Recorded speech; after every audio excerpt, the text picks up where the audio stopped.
नमस्कार दोस्तों, वेलकम। एडुटैप आपका इस सीटीईटी के कोर्स में वेलकम करता है और हम आशा करते हैं कि आपकी तैयारी अच्छी चल रही होगी, आपको सब चीजें समझ आ रही होंगी। आज जो टॉपिक हम पढ़ने वाले हैं उसका नाम है असेसिंग इंडिविजुअल डिफरेंसेस। ये टॉपिक भी बहुत इंपॉर्टेंट है सीटीटी एग्जाम के लिए। इस टॉपिक से हर साल 1 से 2 क्वेश्चन आ चुके हैं और 2016 में तो इस टॉपिक से पेपर 1 में 3 क्वेश्चन आए थे। तो आप जान सकते हैं कि पिछले साल इस टॉपिक में से कितने ज्यादा क्वेश्चन आए थे, तो इसलिए टॉपिक कितना इंपॉर्टेंट बन जाता है। ऐसे ही पेपर 2 में भी हर साल इस टॉपिक से 1 से 2 क्वेश्चन आते हैं और 2016 में कुछ ज्यादा ही यानी कि 3 क्वेश्चन इस टॉपिक में से आए थे। तो आप देख सकते हैं कि पेपर 1 और पेपर 2 में 2016 में इस टॉपिक से 3-3 क्वेश्चन आ चुके हैं और मुझे लगता है कि ये टॉपिक इतना इंपॉर्टेंट है कि 2018 में भी जो पेपर होगा उसमें भी 3 से 4 क्वेश्चन इस टॉपिक से आएंगे ही आएंगे। चलिए, इस टॉपिक को शुरू करने से पहले थोड़ा बैकग्राउंड बना लेते हैं। हम बहुत बार ये न्यूज़ सुनते हैं कि बच्चों ने स्कूल में सुसाइड कर लिया या कॉलेज में सुसाइड कर लिया, यहाँ तक कि लोग आईआईटी और आईआईएम में भी सुसाइड करते हैं। अब इन सुसाइड्स का रीजन क्या है? इन सुसाइड्स का सबसे बड़ा रीजन ये होता है कि पेरेंट्स का बच्चों पे बहुत ज्यादा प्रेशर होता है। हर माँ बाप चाहते हैं कि उनका बच्चा बड़ा डॉक्टर बने, बड़ा आईएएस बने, बड़ा इंजीनियर बने, लेकिन ये पॉसिबल नहीं है। हर बच्चा अलग होता है।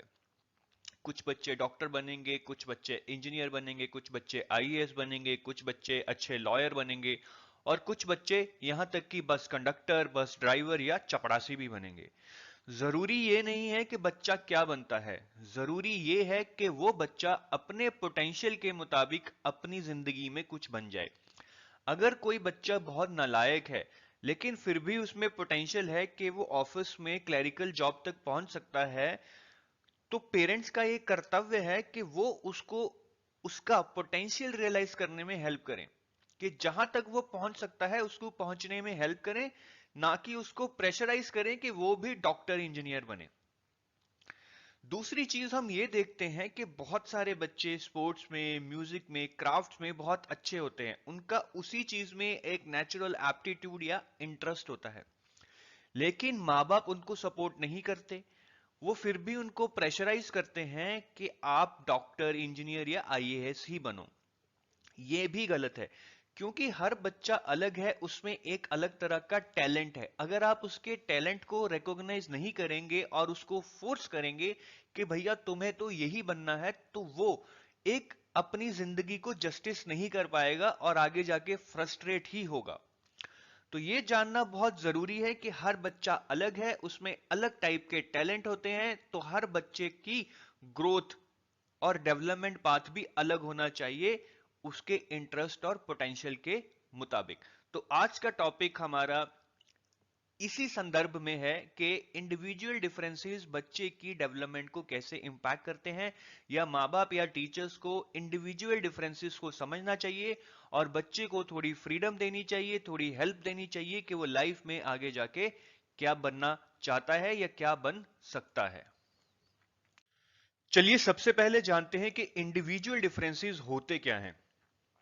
हमने पिछली स्लाइड में पढ़ा है कि हर बच्चा अलग होता है, उसके अलग इंटरेस्ट होते हैं, ऐसे ही उनका इंटेलिजेंस लेवल भी अलग हो सकता है, उनके फिजिकल करेक्टरिस्टिक भी अलग हो सकते हैं, कि जैसे कि कोई बच्चा लंबा है या कोई बच्चा छोटा है, किसी बच्चे की आईसाइट नॉर्मल है या किसी बच्चे की आईसाइट कम है, कोई बच्चा हेल्दी है लेकिन कोई बच्चा हैंडीकैप्ड है। तो इस तरह से बहुत डिफरेंट डिफरेंट फील्ड्स में इंडिविजुअल डिफरेंसेस हो सकते हैं। ये गलत मिसकंसेप्शन है कि इंडिविजुअल डिफरेंसेस सिर्फ इंटेलिजेंस लेवल पे ही होते हैं, कि बस नालायक या होशियार। ऐसे ही इंडिविजुअल डिफरेंसेस सोशल और इकोनॉमिक बैकग्राउंड पे भी हो सकते हैं, जैसे कि बच्चे का रिलीजन क्या है, बच्चे का कल्चर क्या है, और कोई बच्चा रिच सोसाइटी से बिलोंग करता है और कोई बच्चा पुअर इकोनॉमिक बैकग्राउंड से है।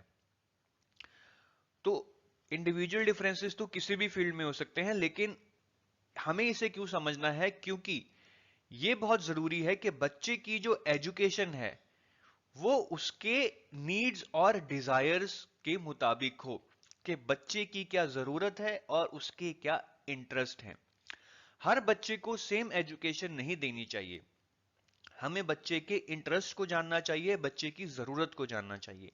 जैसे कि अगर कोई बच्चा हैंडीकैप्ड है तो उसके लिए सबसे बढ़िया एजुकेशन ये होगी कि हम उसको कुछ वोकेशनल ट्रेनिंग दें, कि उसको कुछ ऐसी चीज सिखाएं जिससे वो अपना लाइवलीहुड कमा सके, अपनी जिंदगी को चला सके।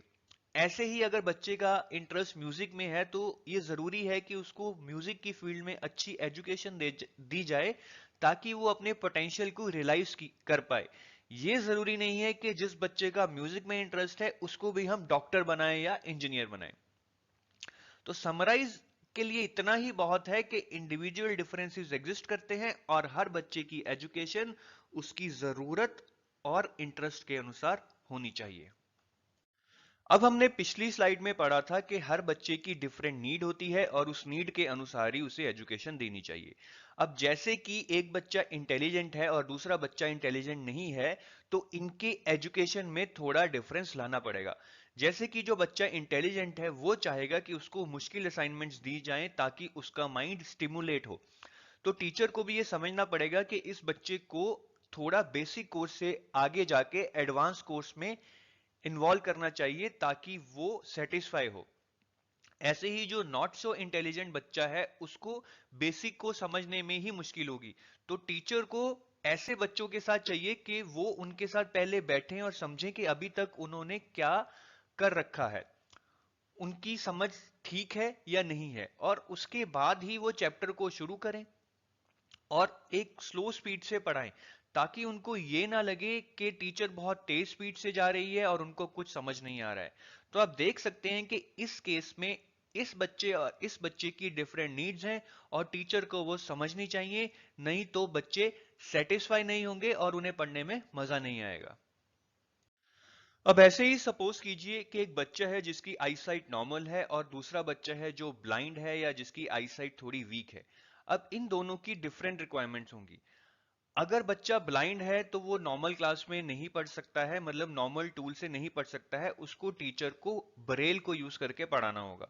और अगर बच्चे की आईसाइट कम है तो टीचर को चाहिए कि वो बच्चे को क्लास में आगे बैठने के लिए बोले ताकि उसको चीजें साफ साफ दिखें। जबकि जो ये बच्चा है इसकी कोई स्पेशल रिक्वायरमेंट नहीं है, लेकिन इस बच्चे की एक स्पेशल रिक्वायरमेंट है, तो इस बच्चे की एक डिफरेंट नीड है जो कि टीचर को पूरी करनी चाहिए। अभी तक हमने पढ़ा कि इंडिविजुअल डिफरेंसेस दो बच्चों के बीच में एग्जिस्ट करते हैं, लेकिन ये डिफरेंसेस एक ही बच्चे के बीच में भी एग्जिस्ट कर सकते हैं। जैसे कि सपोज कीजिए एक बच्चा मैथमेटिक्स में बहुत अच्छा है लेकिन वो इंग्लिश में बहुत पुअर है। तो अब एक ही बच्चे को डिफरेंट सब्जेक्ट्स पढ़ाने के लिए टीचर को डिफरेंट टेक्निक्स यूज करनी पड़ेंगी। मैथमेटिक्स में टीचर को उसको एडवांस कंसेप्ट्स पढ़ाने पड़ेंगे ताकि उसका माइंड स्टिमुलेट हो, लेकिन इंग्लिश में टीचर्स को उसको बड़ा बेसिक से पढ़ाना पड़ेगा और एक स्लो स्पीड से पढ़ाना पड़ेगा ताकि वो चीजों को ग्रैस्प कर पाए। तो ये याद रखिएगा कि नीड्स हर बच्चे की तो अलग होती ही होती हैं, लेकिन एक ही बच्चे की नीड्स भी डिफरेंट सब्जेक्ट्स या डिफरेंट एरियाज में डिफर कर सकती हैं। अब हमने पढ़ा था कि इंडिविजुअल डिफरेंसेस में बच्चों को उनकी नीड्स और इंटरेस्ट के मुताबिक पढ़ाना चाहिए। नीड्स के बारे में तो हमने देख लिया कि बच्चों की नीड्स कैसे डिफर कर सकती हैं। ऐसे ही बच्चों के इंटरेस्ट भी डिफर कर सकते हैं। जैसे कि किसी बच्चे को स्टडीज में मजा आता होगा लेकिन किसी बच्चे को फुटबॉल या स्पोर्ट्स में मजा आता होगा। ऐसे ही कुछ बच्चे होंगे जिनका म्यूजिक में इंटरेस्ट होगा, उनका म्यूजिक में एक नेचुरल टैलेंट होगा। तो टीचर को और पेरेंट्स को ये रिकॉग्नाइज करना बहुत जरूरी है कि किस बच्चे का इंटरेस्ट किधर है और उसको उसके इंटरेस्ट की फील्ड में डेवलप करने की अपॉर्चुनिटीज देनी चाहिए ताकि वो अपने पोटेंशियल को रियलाइज कर पाए। अब हमने ये तो पढ़ लिया कि इंडिविजुअल डिफरेंसेस एग्जिस्ट करते हैं, पर इंडिविजुअल डिफरेंसेस एग्जिस्ट क्यों करते हैं? इसके मेनली दो रीजन है, या तो हेरिडिटरी फैक्टर्स के कारण या एनवायरमेंटल फैक्टर्स के कारण। हमने ये बहुत अच्छे से पढ़ा है हेरिडिटी और एनवायरमेंट के चैप्टर में कि आपकी डेवलपमेंट हेरिडिटी और एनवायरमेंट दोनों फैक्टर्स पे डिपेंड करती है। इसी के कारण बच्चे में इंडिविजुअल डिफरेंसेस आते हैं। हम इस चीज को ऑलरेडी डिटेल में पढ़ चुके हैं, इसलिए हम इस वीडियो में हेरिडिटी और एनवायरमेंटल फैक्टर्स के डेप्थ में नहीं जाएंगे। अगर आपको ये चीज रिवाइज करनी हो तो आप हेरिडिटी और एनवायरमेंट पे जो चैप्टर है उसको दोबारा से देख सकते हैं। अब हम डिस्कस करेंगे कि इंडिविजुअल डिफरेंसेस किस किस फील्ड में होते हैं। पहला है फिजिकल डिफरेंसेस, दूसरा है डेमोग्राफिक डिफरेंसेस और तीसरा है कॉग्निटिव डिफरेंसेस। हम ये तीनों डिफरेंसेस को एक एक करके डिस्कस करेंगे, लेकिन ये जैसे कि मैं पहले भी बता चुका हूं, जानना बहुत जरूरी है कि टीचर को बच्चों को एजुकेशन देते समय इन फिजिकल, डेमोग्राफिक और कॉग्निटिव डिफरेंसेस को रिकॉग्नाइज करना बहुत जरूरी है, और हर बच्चे के अनुसार उसको एजुकेशन देनी बहुत जरूरी है। चलिए सबसे पहले जानते हैं कि फिजिकल डिफरेंसेस होते क्या हैं। फिजिकल डिफरेंसेस वो डिफरेंस होते हैं जो आपकी बॉडी में या तो बाहर से विजिबल हो, जैसे कि हाइट, साइज, आईसाइट, जेंडर, या आपके बॉडी के ऑर्गन से रिलेटेड हो, जैसे कि लंग्स, हार्ट, एक्सेट्रा। अब फिजिकल डिफरेंसेस आपकी एजुकेशन को कैसे इंपैक्ट करते हैं। सबसे पहले हम हाइट का एग्जांपल लेते हैं। अगर आपकी क्लास में बच्चे हैं जो जिनकी हाइट डिफरेंट है, तो टीचर को ये रिकॉग्नाइज करना पड़ेगा कि उनके लिए एक प्रॉपर सीटिंग अरेंजमेंट बनाना पड़ेगा, जिसमें छोटे बच्चों को आगे सीट दी जाएगी और लंबे बच्चों को पीछे सीट दी जाएगी।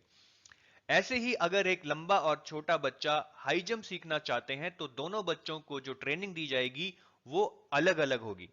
क्योंकि छोटे बच्चे की हाइट कम है, इसलिए उसको ट्रेनिंग देने का यानी कि हाई जंप सिखाने का तरीका अलग होगा, और लंबे बच्चे को हाई जंप सिखाने का तरीका अलग होगा। ऐसे ही जेंडर, जो कि एक फिजिकल डिफरेंस है, उसके कारण भी एजुकेशन देने के तरीके अलग अलग होने चाहिए। हमने बहुत बार देखा है कि छोटी क्लासेस में बच्चों को स्टोरी सुनाकर चीजें सिखाई जाती हैं।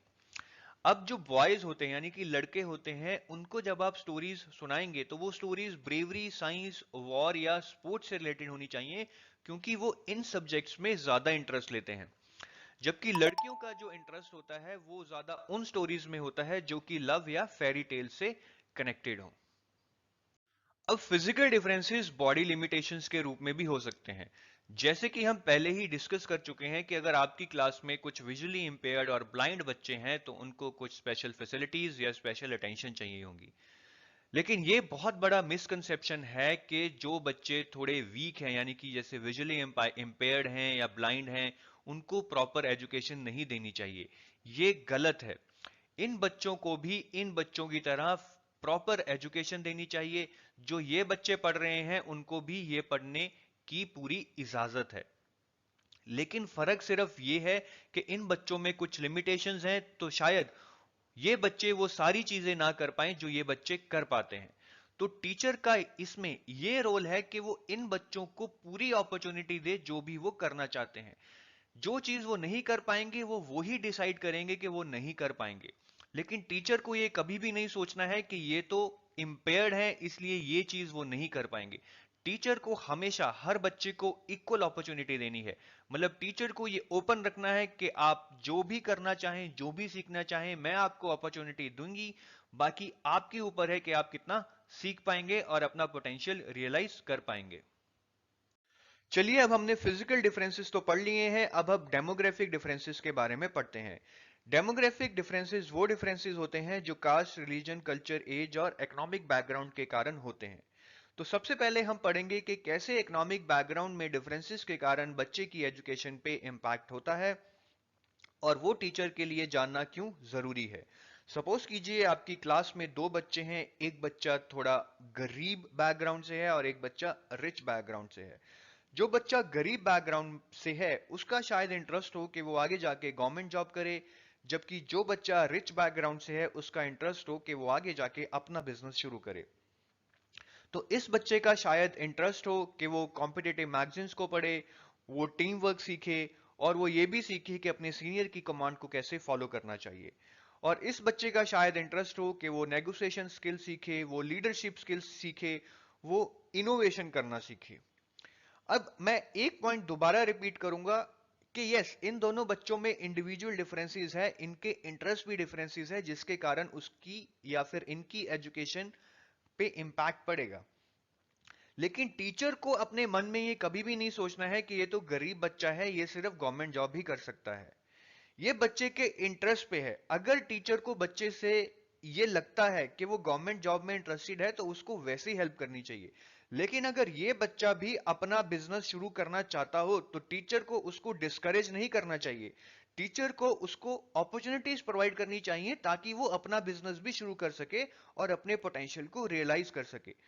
तो समराइज मैं यही करूंगा, ये मैं बार बार कह रहा हूं कि हाँ, इंडिविजुअल डिफरेंसेस एग्जिस्ट करते हैं, पर टीचर को एक न्यूट्रल रोल प्ले करना है कि उसके लिए दोनों बच्चे सेम हैं और वो दोनों को इक्वल अपॉर्चुनिटीज देगी, और जो भी बच्चे का इंटरेस्ट होगा उसको उस चीज में आगे बढ़ने में हेल्प करेगी।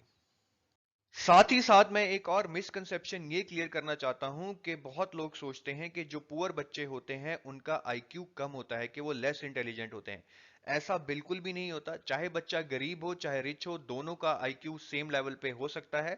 हाँ, वैसे आईक्यू हर बच्चे का अलग होता है। चाहे आप दो रिच बच्चों को ले लें, उनका आईक्यू अलग होगा, चाहे दो गरीब बच्चों को ले लें, उनका भी आईक्यू अलग होगा।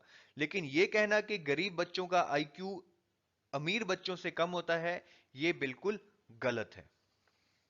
चलिए अब हम एक क्वेश्चन करते हैं जो कि पास्ट ईयर में आ चुका है। क्वेश्चन है, one of the identical twin brothers is adopted by socially economic rich family and other by poor family. After 1 year which one of the following may be most likely observed in their IQ scores? कि दो twin brothers हुए, उनमें से एक बच्चे को एक rich family ने गोद ले लिया और एक बच्चे को एक पुअर फैमिली ने गोद ले लिया। तो 1 साल बाद उनके आईक्यू स्कोर्स में क्या ऑब्जर्व किया जाएगा? पहली ऑप्शन है, the boy with rich socio economic family will score greater than the boy with poor family. ये गलत है, क्योंकि हमने अभी पढ़ा है कि रिच या पुअर होने से आपके आईक्यू पे कोई फर्क नहीं पड़ता है।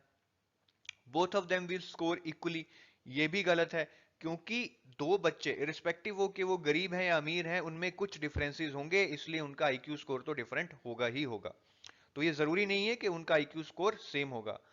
तीसरा है, the boy with poor family with score greater than the boy with rich family, ये भी गलत है, क्योंकि ये हमने कहीं नहीं पढ़ा है कि गरीब बच्चे का आईक्यू रिच बच्चे से ज्यादा होता है।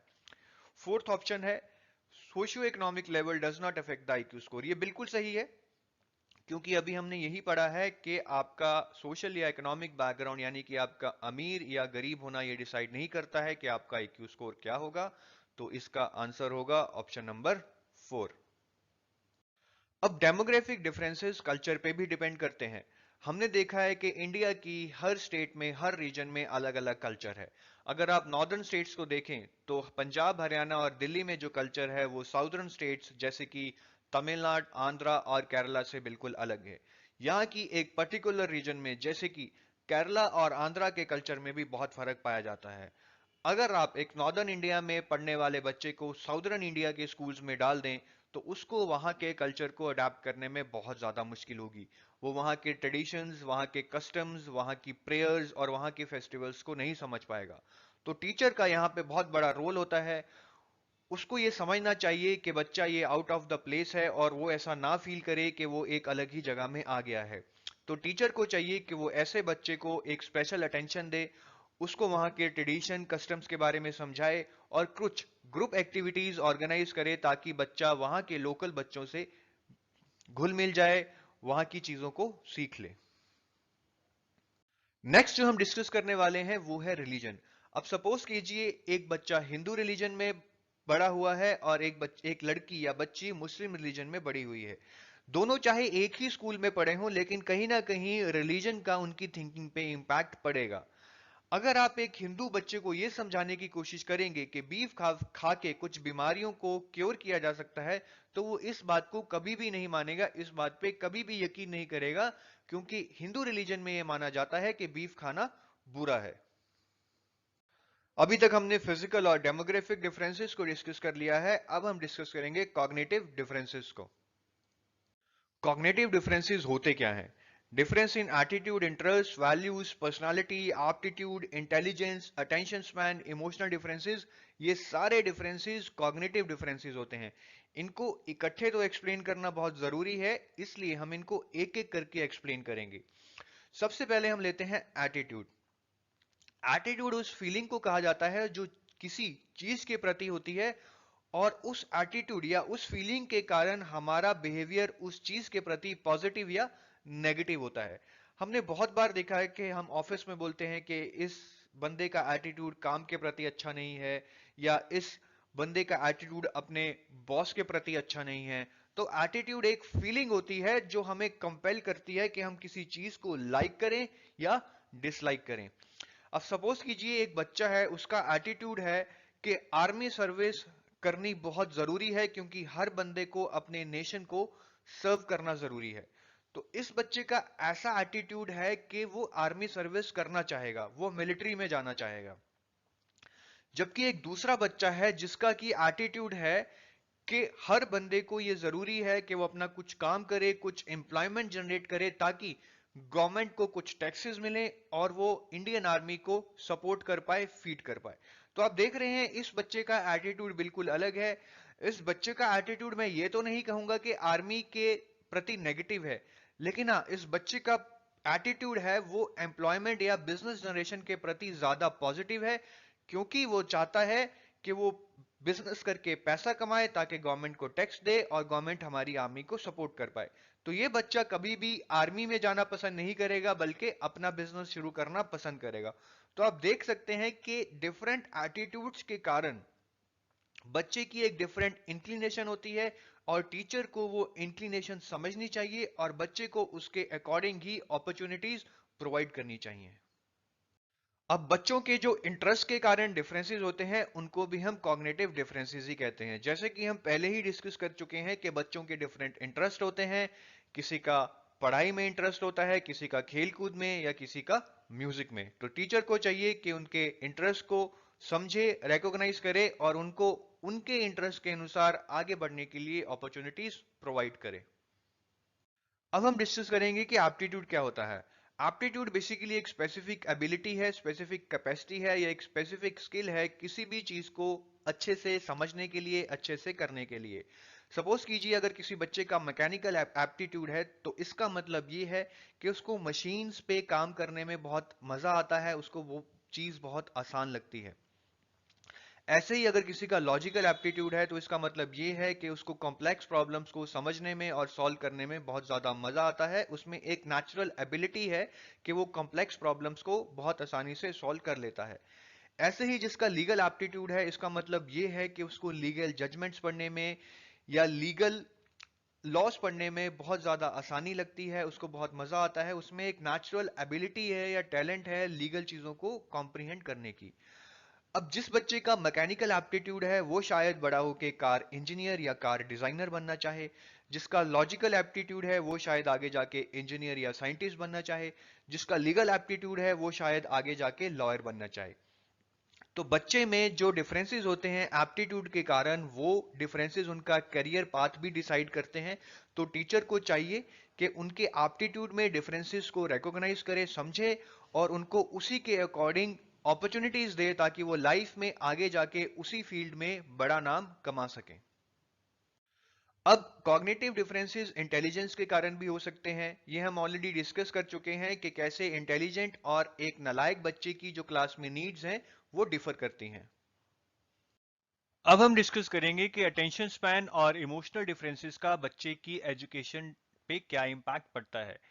अटेंशन स्पैन का मतलब है कि बच्चा कितनी देर के लिए कंसंट्रेट कर पा रहा है।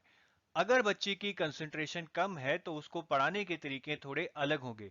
जैसे जैसे कि उसको स्टोरीज सुनाकर पढ़ाया जाएगा या फिर उसको बाहर गार्डन में ले जाकर या फिर कल्चरल फेस्टिवल्स में ले जाकर उसकी लर्निंग करवाई जाएगी। ऐसे ही इमोशनल डिफरेंसेस का भी बच्चे की एजुकेशन पे इम्पैक्ट पड़ता है। सपोज कीजिए क्लास में दो बच्चे हैं, राम और श्याम। राम और श्याम दोनों ही होमवर्क करके नहीं आते हैं और टीचर उन्हें डांटती है। इसके बाद राम तो इसको एक रेगुलर फीचर मानता है और सोचता है कि आगे से वो कभी भी अपना होमवर्क किए बिना स्कूल नहीं जाएगा। जबकि श्याम टीचर के डांटने पे बहुत ज्यादा डर जाता है, वो इतना सहम जाता है कि वो स्कूल जाना ही बंद कर देता है। तो टीचर के लिए समझना बहुत जरूरी है कि बच्चों में इमोशनल डिफरेंसेस होते हैं, तो उसको बच्चों को समझना चाहिए और उसके अनुसार ही उनको ट्रीट करना चाहिए। अब हम पढ़ेंगे कि इंडिविजुअल डिफरेंसेस के इम्प्लीकेशन क्या हैं। सबसे पहला इम्प्लीकेशन ये है कि टीचर को क्लास में जितने भी बच्चे हैं उनके बारे में प्रॉपर नॉलेज होनी चाहिए कि हर बच्चे में क्या पोटेंशियल है। तो बेसिकली टीचर को यह पता होना चाहिए कि हर बच्चे की क्या एबिलिटी है, क्या कैपेसिटी है, क्या इंटरेस्ट है, उसका क्या एप्टीट्यूड है ये सब टीचर को पता होना चाहिए, तो क्योंकि तभी टीचर हर बच्चे को अच्छे से समझ पाएगी और उनके इंडिविजुअल डिफरेंसेस को रिकॉग्नाइज कर पाएगी। अब इन चीजों को जानने के लिए कुछ टीचर टेस्ट भी कंडक्ट करवा सकती है, जैसे कि intelligence test, attitude scales, aptitude test, etcetera. लेकिन मूट पॉइंट यानी कि जरूरी है ये समझना कि टीचर को हर बच्चे के पोटेंशियल को जानना पड़ेगा, अच्छे से समझना पड़ेगा। दूसरी इंप्लीकेशन जो हम डिस्कस करेंगे वो है इंडिविजुअल अटेंशन। अब हमने ये बार बार इस वीडियो में पढ़ा है कि हर बच्चा अलग है, उसमें अलग कैपेबिलिटीज, इंटरेस्ट होते हैं, उसके रिलीजन, कल्चर अलग होते हैं, उसमें कुछ फिजिकल डिफरेंसेस भी होते हैं। अब टीचर को चाहिए कि उन इंडिविजुअल डिफरेंसेस को रिकॉग्नाइज करे और हर बच्चे की नीड और इंटरेस्ट के अनुसार उसको अटेंशन दे। जैसे कि अगर बच्चा लेस इंटेलिजेंट है या फिर ज्यादा इंटेलिजेंट है तो दोनों को पढ़ाने का तरीका अलग अलग होगा। ऐसे ही एक गरीब बच्चे और एक रिच बच्चे को पढ़ाने का तरीका भी अलग अलग होगा, क्योंकि दोनों की जरूरतें और इंटरेस्ट अलग अलग होंगे। ऐसे ही अगर कोई बच्चा फिजिकली हैंडीकैप्ड है, जैसे कि हमने पढ़ा था कि जो बच्चे विजुअली इंपेयर्ड होते हैं उनको भी टीचर को स्पेशल अटेंशन देनी पड़ती है। इंडिविजुअल अटेंशन से ही रिलेटेड कंसेप्ट है एडजस्टेड मेथड ऑफ टीचिंग, कि टीचर को अपने टीचिंग मेथड को हर बच्चे के अनुसार एडजस्ट करना पड़ेगा, और इसे हम इंडिविजुअलाइज्ड इंस्ट्रक्शन भी कहते हैं या फिर डिफरेंशिएटेड इंस्ट्रक्शन भी कहते हैं, जो हमने पिछले चैप्टर यानी कि चाइल्ड सेंटर्ड एजुकेशन में पढ़ा है। इंडिविजुअलाइज्ड इंस्ट्रक्शन में यह होता है कि टीचर बच्चे के इंटरेस्ट के अनुसार उसको पढ़ाने के टेक्निक्स अपनाती है। जैसे कि अगर कोई बच्चा बुक्स पढ़ के बोर हो रहा है तो टीचर उसको बाहर ग्राउंड में ले जाके या पार्क में ले जाके या कल्चरल फेस्टिवल में ले जाके पढ़ा सकती है। ऐसे ही कुछ बच्चे ऐसे होते हैं जो बुक से ना पढ़ के ऑडियो कैसेट्स या वीडियो कैसेट्स से पढ़ना पसंद करते हैं, तो टीचर को उनको भी ऑडियो या वीडियो कैसेट्स यूज करके पढ़ाना चाहिए। अब इंडिविजुअलाइज इंस्ट्रक्शन में यही जरूरी नहीं है कि आप पढ़ाने का तरीका चेंज करें, आप क्या पढ़ाएंगे वो भी डिफर कर सकता है, और उस चीज को पढ़ाने के बाद उस चीज को असेस कैसे करेंगे वो भी डिफर करेगा। तो बेसिकली इंडिविजुअलाइज इंस्ट्रक्शन का मतलब सेम है जो हमने डिफरेंशिएटेड इंस्ट्रक्शन में लास्ट चैप्टर में पढ़ा था। नेक्स्ट इंप्लीकेशन ये है कि teacher should provide variety of learning experiences, कि टीचर को चाहिए कि वो बच्चों को वैरायटी ऑफ लर्निंग एक्सपीरियंस दें, मतलब वो एक ही चीज को समझाने के लिए डिफरेंट डिफरेंट तरीकों को यूज करे। जैसे कि अगर टीचर को बच्चे को कल्चर का कंसेप्ट समझाना है तो टीचर क्लास में एक कल्चरल डे ऑर्गेनाइज कर सकती है जिसमें बच्चे अपने अपने कल्चर के अकॉर्डिंग ड्रेस पहन के आए। ऐसे ही टीचर कल्चर का कंसेप्ट समझाने के लिए बच्चों को डिफरेंट डिफरेंट फेस्टिवल्स में ले जा सकती है। ऐसे ही कल्चर का कंसेप्ट समझाने के लिए टीचर बच्चों को डिफरेंट डिफरेंट कल्चर के फूड टेस्ट करवा सकती है। इन सब से क्या होगा कि बच्चों को यह पता लगेगा कि हर कल्चर डिफरेंट है, लेकिन इस चीज को समझने के लिए टीचर ने डिफरेंट डिफरेंट तरीके अपनाए हैं, जैसे कि यहाँ पे क्लोथिंग, यहाँ पे फेस्टिवल्स, यहाँ पे फूड।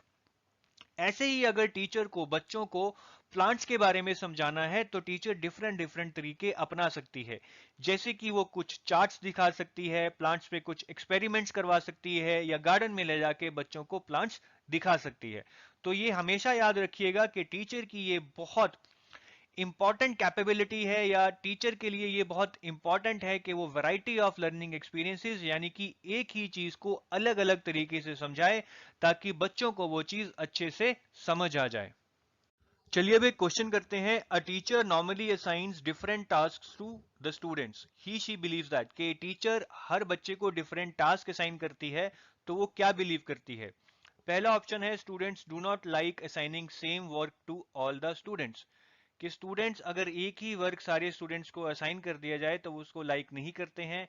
ये तो हमने कहीं भी नहीं पढ़ा है। It promotes competition among students, ये भी गलत है, क्योंकि अगर आप एक ही टास्क असाइन करेंगे कंपटीशन तो तब बढ़ेगा, डिफरेंट टास्क असाइन करने से कंपटीशन नहीं बढ़ेगा। There are individual differences among students, ये बिल्कुल सही है, क्योंकि हमने पढ़ा है कि इंडिविजुअल डिफरेंसेस होने के कारण टीचर को हर बच्चे को अलग तरीके से पढ़ाना चाहिए, और इसीलिए टीचर हर बच्चे को अलग टास्क असाइन करती है। तो इसका आंसर होगा ऑप्शन नंबर 3। चलिए नेक्स्ट क्वेश्चन करते हैं। The knowledge of individual differences helps teacher इन, कि इंडिविजुअल डिफरेंसेस के बारे में जानने से टीचर को क्या हेल्प मिलती है। पहला ऑप्शन है understanding the futility of working hard with backward students as they can never be at par with the class, कि ऐसा करने से टीचर को यह समझ आ जाती है कि जो बैकवर्ड स्टूडेंट्स हैं उनके साथ हार्डवर्क करने का कोई फायदा नहीं है, क्योंकि वो कभी भी होशियार बच्चों के बराबर आकर खड़े नहीं हो सकते। ये बिल्कुल गलत है।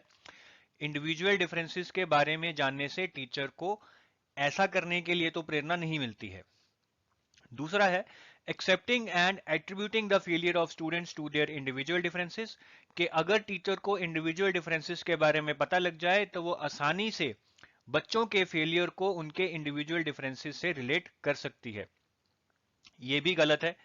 तीसरा है making their presentation style uniform to benefit all students equally, के अगर टीचर को बच्चों के इंडिविजुअल डिफरेंसेस के बारे में पता लग जाए तो वो सब बच्चों के प्रेजेंटेशन स्टाइल को यूनिफॉर्म बनाने में कोशिश करेगी ताकि सारे स्टूडेंट्स को इक्वल हेल्प मिले। यह भी गलत है। फोर्थ ऑप्शन है assessing the individual needs of all the students and teaching them accordingly. यह बिल्कुल सही है, क्योंकि इंडिविजुअल डिफरेंसेस जानने का सबसे बड़ा मकसद यही होता है कि आप बच्चों की डिफरेंट नीड्स यानी कि इंडिविजुअल नीड्स को जान पाएं और उनके अकॉर्डिंग यानी कि उन नीड्स के अकॉर्डिंग उन्हें टीच करें। तो इसका सही ऑप्शन होगा आंसर नंबर 4। चलिए नेक्स्ट क्वेश्चन है learners display individual differences so a teacher should, कि जो क्लास में जो बच्चे हैं उनमें इंडिविजुअल डिफरेंसेस हैं तो टीचर को क्या करना चाहिए, provide a variety of learning experiences. सही है, क्योंकि हमने अभी पढ़ा था कि जब टीचर एक ही चीज को समझाने के डिफरेंट डिफरेंट तरीके अपनाएगी तो जो क्लास में अलग अलग बच्चे हैं उनको अलग अलग तरीके से वो चीज समझ आ जाएगी, क्योंकि टीचर ने एक चीज को समझाने के बहुत सारे तरीके अपनाए।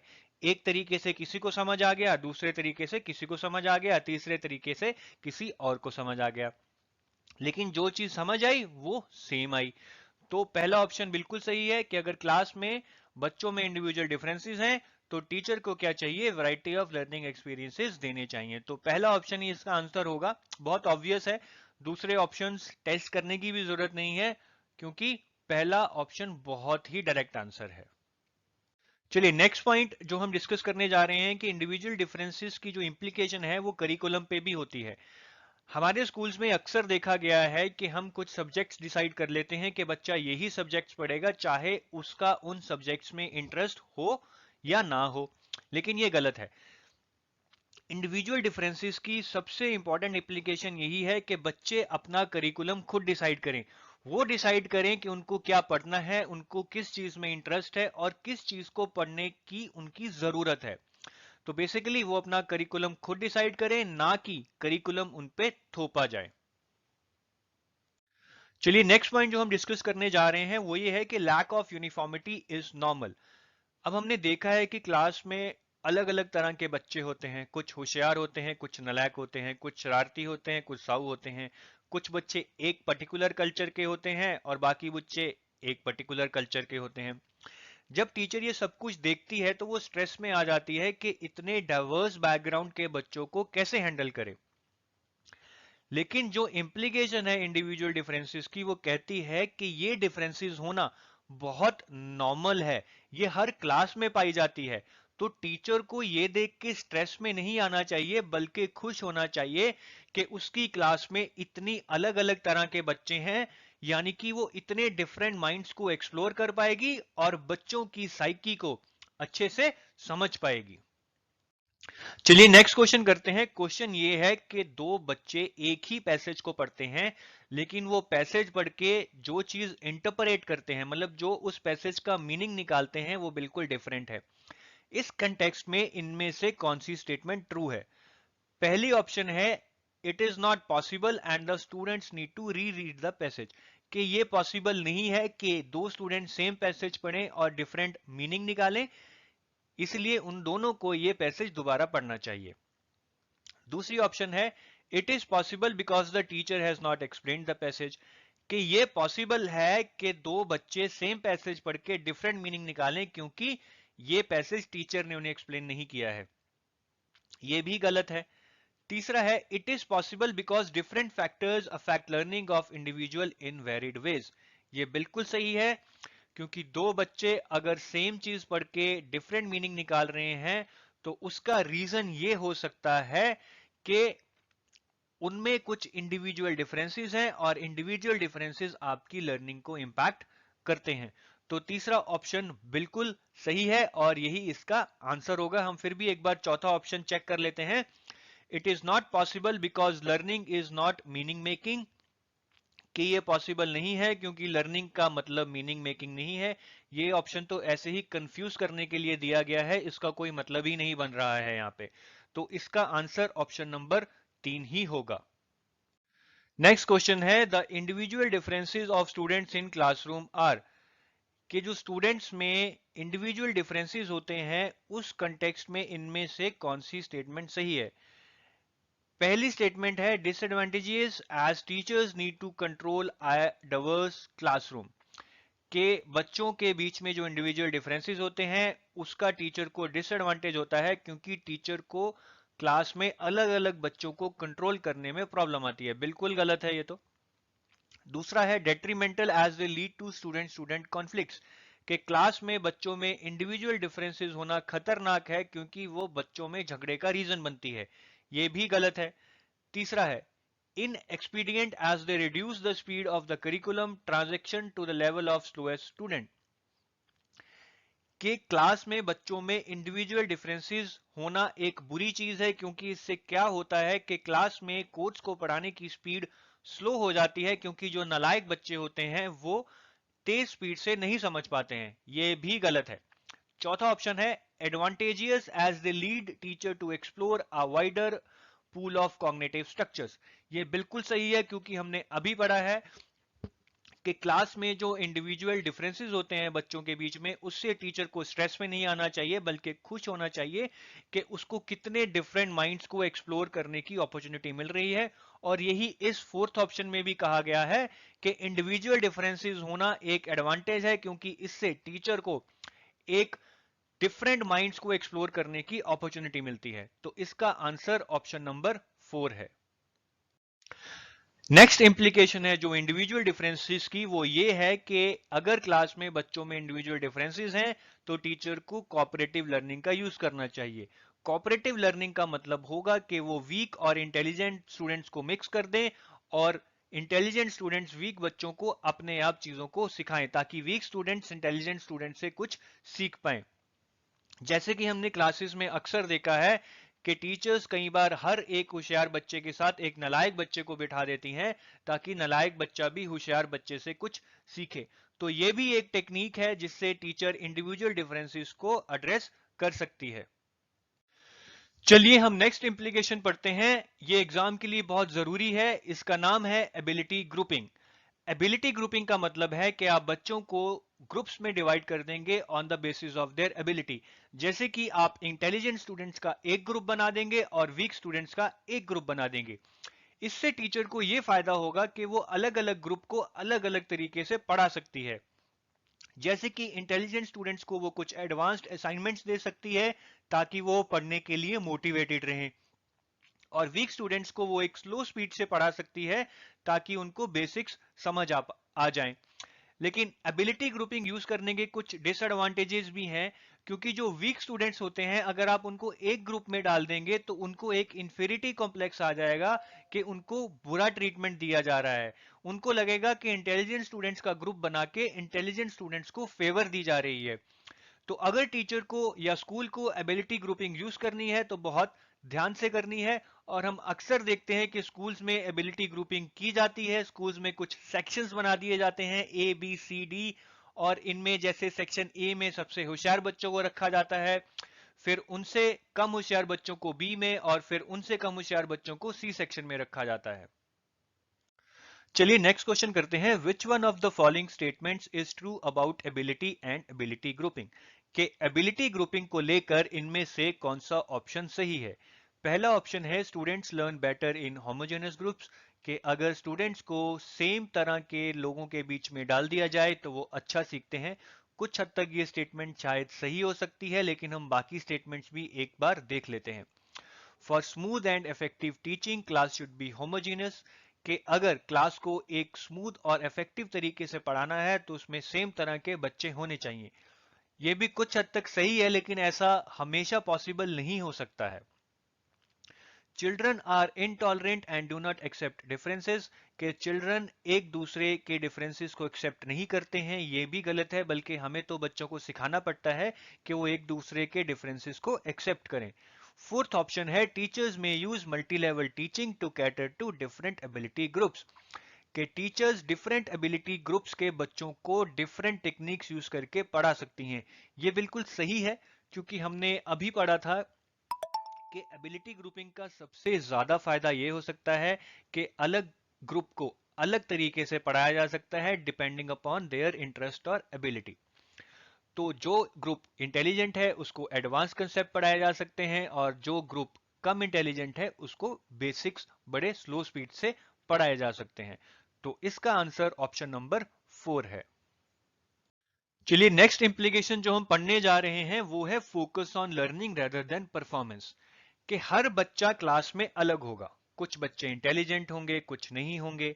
तो हमारा फोकस इस चीज पे नहीं होना चाहिए कि सब बच्चों की परफॉर्मेंस एक सी हो जाए, कि सब बच्चों के एक से नंबर आए।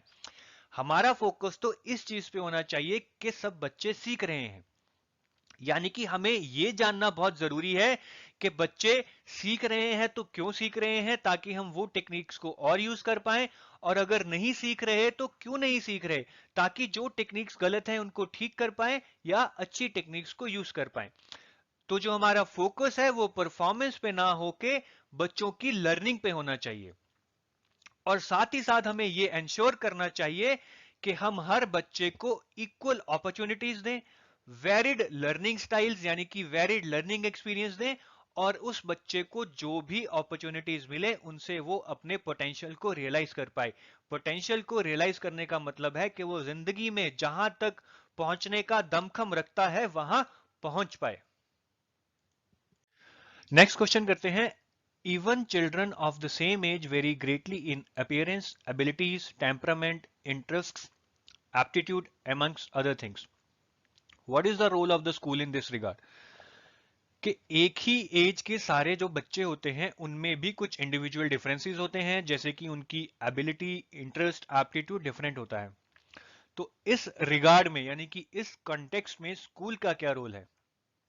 पहली ऑप्शन है ensure that all children develop in the same manner, के स्कूल को ये एंश्योर करना चाहिए कि सारे बच्चे एक ही तरीके से बड़े हों। ये तो गलत है, बल्कि स्कूल का रोल उल्टा होता है कि जब बच्चों के इंटरेस्ट और एबिलिटीज अलग अलग हैं तो उनको उनके इंटरेस्ट के अकॉर्डिंग अपॉर्चुनिटीज दी जाएं।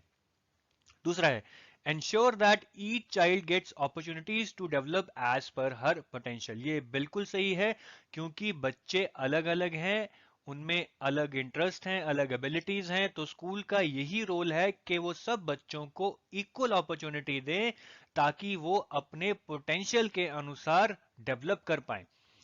तो इसका आंसर 2 ही होगा। इनफैक्ट तीसरी और चौथी ऑप्शन को क्रॉस चेक करना भी जरूरी नहीं है, क्योंकि ये बहुत स्ट्रेट आंसर है। नेक्स्ट क्वेश्चन है schools should cater to individual differences to, कि स्कूल्स को इंडिविजुअल डिफरेंसेस को क्यों कैटर करना चाहिए या क्यों इंडिविजुअल डिफरेंसेस को रिकॉग्नाइज करना चाहिए। पहली ऑप्शन है narrow the gap between individual students. ये गलत है, क्योंकि स्कूल का ये कभी भी मोटिव नहीं होता है कि सारे स्टूडेंट्स की परफॉर्मेंस को सेम किया जाए, तो पहला ऑप्शन गलत है। Even out the abilities and performance of students, ये भी वही चीज कह रही है कि स्कूल्स को इंडिविजुअल डिफरेंसेस को इसलिए रिकॉग्नाइज करना चाहिए ताकि सारे बच्चों की परफॉर्मेंस सेम हो जाए, ये तो गलत है। Understand why students are able और अनेबल टू लर्न, ये बिल्कुल सही है, ये हमने अभी थोड़ी देर पहले ही पढ़ा था कि स्कूल्स को या टीचर को इंडिविजुअल डिफरेंसेस को समझना इसलिए जरूरी है ताकि वो समझ पाए कि बच्चे क्यों सीख रहे हैं या क्यों नहीं सीख रहे हैं। परफॉर्मेंस पे कभी भी जोर नहीं देना चाहिए। तो इसका आंसर ऑप्शन नंबर 3 होगा। फिर भी हम एक बार ऑप्शन नंबर 4 देख लेते हैं। Make individual students feel exclusive, कि जो स्टूडेंट्स हैं उनको एक्सक्लूसिव फील करवाने के लिए, उनको स्पेशल फील करवाने के लिए हमें इंडिविजुअल डिफरेंसेस को कैटर करना चाहिए। ये तो बिल्कुल ही गलत है, तो इसका आंसर है ऑप्शन नंबर 3। चलिए नेक्स्ट जो इम्प्लीकेशन है इंडिविजुअल डिफरेंसेस की वो ये है कि टीचर को जो बच्चे को होमवर्क देना है वो उसकी घर की लाइफ से रिलेटेड होना चाहिए, मतलब उसके घर के एनवायरनमेंट से रिलेटेड होना चाहिए। अब सपोज कीजिए एक बच्चा रेलवे कॉलोनी में रहता है और दूसरा बच्चा एक पोस्ट कॉलोनी में रहता है। अब टीचर अगर एवरेज का कंसेप्ट पढ़ा रही है तो जो बच्चा रेलवे कॉलोनी में रहता है टीचर उसको बोलेगी कि अपने घर के पास से 1 घंटे में कितनी ट्रेनें निकलती हैं उसकी एवरेज निकाले।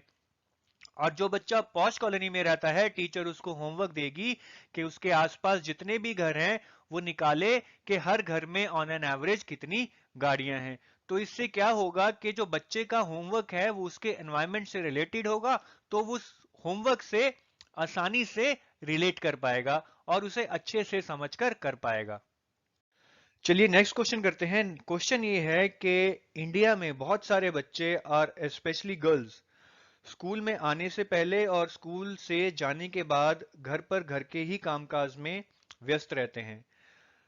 अब टीचर को इस कंटेक्स्ट में बच्चों को जो होमवर्क देना चाहिए उससे रिलेटेड इनमें से कौन सी स्टेटमेंट सही है?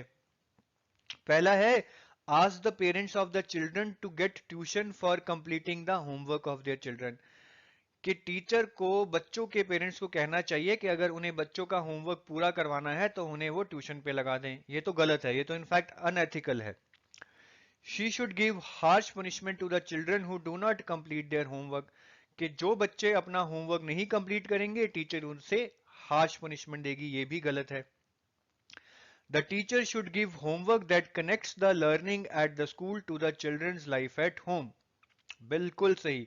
ये हमने अभी पढ़ा कि टीचर को जो होमवर्क देना चाहिए वो ऐसा होमवर्क देना चाहिए जो कि बच्चों की घर की लाइफ से रिलेटेड हो, मतलब बच्चों के एनवायरनमेंट से रिलेटेड हो।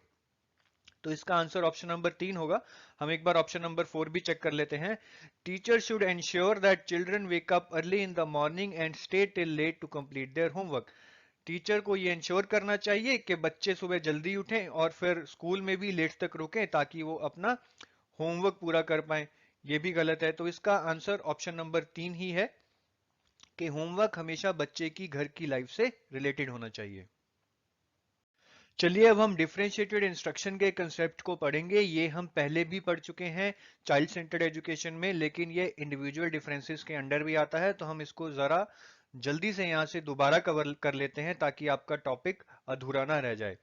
अब हमने अभी थोड़ी देर पहले पढ़ा था कि हर बच्चा अलग है, इसलिए हर बच्चे को इंडिविजुअलाइज इंस्ट्रक्शन की जरूरत है, मतलब अलग तरीके से पढ़ाने की जरूरत है। इसी से रिलेटेड कंसेप्ट है डिफरेंशिएटेड इंस्ट्रक्शन का। डिफरेंशिएटेड इंस्ट्रक्शन का मतलब है कि हर बच्चे को डिफरेंट तरीके से पढ़ाने की जरूरत है। इसमें बेसिकली 3 चीजें आती हैं कि हर बच्चे को पढ़ाने का तरीका अलग होगा। जैसे कि कोई बच्चे सोलर सिस्टम के बारे में प्लानिटोरियम जाके सीखना चाहेंगे और कुछ बच्चे सोलर सिस्टम के बारे में जानने के लिए रात को नाइट स्काई को देखना पसंद करेंगे। ऐसे ही डिफरेंट बच्चों के लिए कंटेंट भी डिफरेंट होना चाहिए। कुछ बच्चे तो सोलर सिस्टम के बारे में जानना चाहेंगे लेकिन कुछ बच्चे प्लांट्स के बारे में पढ़ना चाहेंगे। और जो असेसमेंट के तरीके हैं, मतलब बच्चे की परफॉर्मेंस को असेस करने के जो तरीके हैं वो भी डिफरेंट होते हैं। कुछ बच्चे तो पेन एंड पेपर टेस्ट देना चाहेंगे, कुछ बच्चे वर्किंग मॉडल्स बनाना चाहेंगे, कुछ बच्चे ग्रुप रिसर्च करना चाहेंगे। तो बेसिकली हर बच्चे को हैंडल करने का तरीका अलग होगा। डिफरेंशिएटेड इंस्ट्रक्शन का फायदा ये है कि जब हम हर बच्चे को हैंडल करने का अलग तरीका अपनाएंगे तो सारे बच्चे irrespective of the differences in their culture, language, gender, interest, aptitude, ability, सब बच्चे अपने पोटेंशियल को रियलाइज कर पाएंगे। और जो एबिलिटी ग्रुपिंग का कंसेप्ट हमने पढ़ा था वो भी डिफरेंशिएटेड इंस्ट्रक्शन के अंडर ही आता है कि डिफरेंशिएटेड इंस्ट्रक्शन में हम एबिलिटी ग्रुपिंग करके डिफरेंट एबिलिटी के ग्रुप्स को अलग अलग तरीके से पढ़ा सकते हैं। चलिए नेक्स्ट क्वेश्चन करते हैं। क्वेश्चन ये है कि टीचर की सबसे बड़ी रिस्पॉन्सिबिलिटी क्या है? पहली ऑप्शन है prepare lesson plans and teach accordingly, के टीचर लेसन प्लान्स बनाए और उसके मुताबिक ही पढ़ाए। कुछ हद तक ठीक है, लेकिन बाकी ऑप्शंस भी एक बार देख लेते हैं। Organise as many activities as possible के टीचर की सबसे बड़ी रिस्पॉन्सिबिलिटी ये है कि वो क्लास में बहुत सारी एक्टिविटीज ऑर्गेनाइज करवाए जिससे बच्चों को एक्टिव लर्निंग में हेल्प मिले। तो दूसरा ऑप्शन पहले से सही है, तो मेरे हिसाब से दूसरा ऑप्शन आंसर होना चाहिए, लेकिन हम एक बार 3 और 4 भी देख लेते हैं। Maintain strict discipline in a class, ये तो गलत है। स्ट्रिक्ट डिसिप्लिन मेंटेन करने से अथॉरिटेटिव एनवायरनमेंट बन जाएगा, लेकिन टीचर को चाहिए कि क्लास में डेमोक्रेटिक एनवायरनमेंट हो। फोर्थ ऑप्शन है provide learning opportunities as per the different learning style of students, कि टीचर की सबसे बड़ी रिस्पॉन्सिबिलिटी ये है कि वो स्टूडेंट्स के अंदर इंडिविजुअल डिफरेंसेस को रिकॉग्नाइज करे और उनको लर्निंग अपॉर्चुनिटीज दे as per their learning styles और एज पर देयर इंटरेस्ट। तो सबसे ज्यादा सही तो ऑप्शन नंबर 4 ही है, जो ऑप्शन नंबर 2 से भी ज्यादा सही है। तो मेरे हिसाब से इसका आंसर होगा ऑप्शन नंबर 4। चलिए नेक्स्ट क्वेश्चन करते हैं। डिफरेंशिएटेड इंस्ट्रक्शन इज, के डिफरेंशिएटेड इंस्ट्रक्शन का क्या मतलब है? Using a variety of groupings to meet student needs, कि हम स्टूडेंट्स को बहुत सारे ग्रुप्स में डिवाइड कर दें उनकी नीड और इंटरेस्ट के अनुसार, और फिर हर ग्रुप को अलग तरीके से इंस्ट्रक्शन दें। ये सही लग रहा है क्योंकि हमने अभी पढ़ा है कि डिफरेंशिएटेड इंस्ट्रक्शन का मतलब यही है कि हम स्टूडेंट्स के बीच इंडिविजुअल डिफरेंसेस को समझें और उनके नीड्स और इंटरेस्ट के अनुसार उनको इंस्ट्रक्शन दें। साथ ही साथ हमने ये भी पढ़ा है कि एबिलिटी ग्रुपिंग की डिफरेंशिएटेड इंस्ट्रक्शन का पार्ट है, कि एबिलिटी ग्रुपिंग में हम डिफरेंट स्टूडेंट्स को उनकी एबिलिटी या इंटरेस्ट के अनुसार ग्रुप कर देते हैं और फिर हर ग्रुप को अलग